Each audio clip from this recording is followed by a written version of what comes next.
Reddit వినియోగదారుడు ఇంప్రూపర్ form ఇటీవల ఆన్లైన్లో ఒక క్లిప్ను అప్లోడ్ చేశారు. 2015లో తన కుటుంబం దిగిన ఫోటోను షేర్ చేయగా అందులో ఒక అపరిచిత వ్యక్తి కనిపించిన విషయం వివాదంగా మారింది.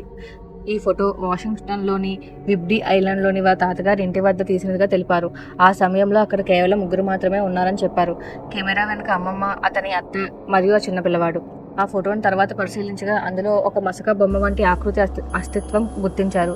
ఇది ఎవరో అక్కడ ఉన్నట్లుగా అనిపించింది. కానీ ఫోటో తీసిన సమయంలో అక్కడ ఎవరూ లేరు అనే కుటుంబ సభ్యులు గట్టి నమ్మకంతో చెబుతున్నారు.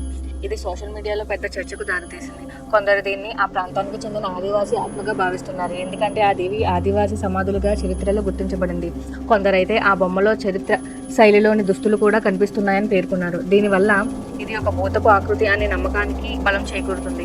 అయితే రెడిట్లోని స్కిప్పిక్ కమ్యూనిటీ మాత్రం వివేచనాత్మకంగా చూసి ఇది ఒక కుటుంబంలోని స్నేహితులని లేక పొరపాటున అమ్మమ్మ అద్దంలో ప్రతిబింబంగా కనిపించి ఉండొచ్చని సూచించారు. కుటుంబ సభ్యులు మాత్రం ఆ ఇల్లు చాలా దూరంగా ఉందని, ఎవరు బయటవారు అక్కడికి రాలేరని, ఆ రోజు అక్కడ వాతావరణం చాలా రహస్యంగా అనిపించిందని చెబుతున్నారు. అంతేకాక ఫోటోను ఒక విశ్వవిద్యాలయ ల్యాబ్లోకి విశ్లేషించగా ఎటువంటి డిజిటల్ మార్పులు లేవని ధృవీకరించబడింది.